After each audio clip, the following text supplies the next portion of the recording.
pagsambang kongregasyonal, pamamahayag ng mga salita ng Diyos, at pagkakasal. Ilan lamang ito sa mga banal na okasyon na isinasagawa sa loob ng mga gusaling sambahan ng Iglesia ni Cristo. Isa sa mga okasyong ito ang dinayo ni kapatid na Christian Hellstrom mula sa Sweden. My youngest son, he's getting married in Carcar city. So I came to the Philippines and I'm here for the wedding. Well, when my son told me he's gonna get married here in the new chapel in Carcar, and he sent me a picture. Wow, I was impressed. We are so fortunate to be able to be here for the wedding, and it was just a good timing.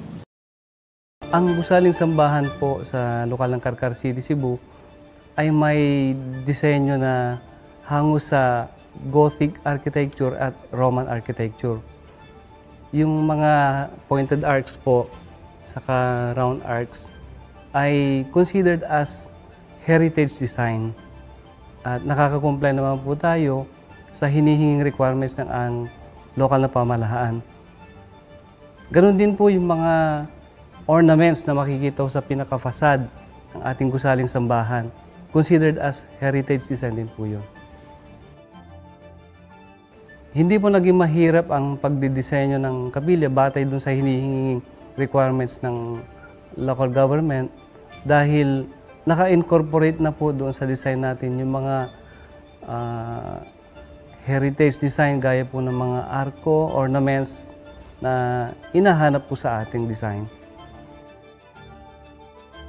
Isa po sa mga madaling pagkakilanlan ho ng isang gusali, lalo na sa gusaling sambahan ng iglesia, ay yung mga tore. Ang gusaling sambahan po dito sa lokal ng Carcar City ay may 5 tore na kitang-kita po kaagad siya. Dahil ang gusaling sambahan po ay nakatayo sa along the highway, ay madali po siya makita. Lalo na po ito po ay matangkad, may balcony.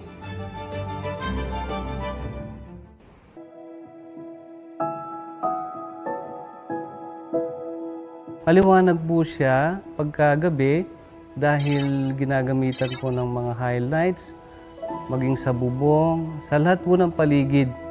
Kaya nagniningning po siya, kitang-kita po siya talaga sa gabi. Ganon na lamang ang pagkamangha ng mga kaanib sa Iglesia ni Cristo sa bagong gusaling sambahan. Yung mga architectural na designs po nila ay sobrang nakakamangha.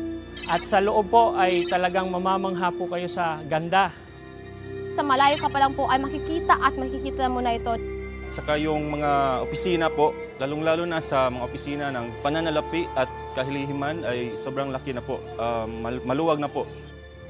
Maging ang mga nasa lokal na pamahalaan ay nagpahayag ng paghanga sa edipisyong ito.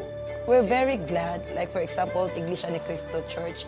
Of course, it adds to the tourist attractions here in Carcar City because of its architectural design. For sure, daghan siyang turista mo stop to take pictures because of its modern design. At the same time, na-mix magud siya modern and kanang karaan nga design. Isang araw matapos ang pagtatalaga ng gusaling sambahan, ay ginamit ang edipisyong ito sa isa pa niyang kaukulan, ang banal na pagkakasal.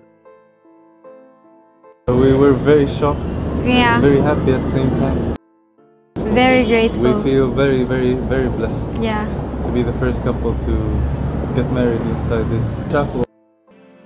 You really are able to feel the spirit with so many members, and I'm very fortunate. And I couldn't describe in words, you know. It's so many blessings. I'm very happy for my son and his wife. This goes to the history. Tuloy-tuloy ang Iglesia ni Cristo sa pagtatayo ng gusaling sambahan dahil ito ay pagsunod sa utos ng Panginoong Diyos.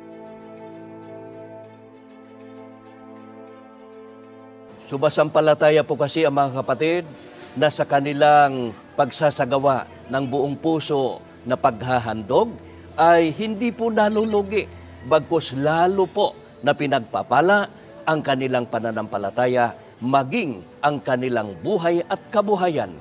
Kaya ito ngayon ang resulta ng Iglesia ni Cristo, patuloy na umuunlad. Sa tulong po ito ng Panginoong Diyos.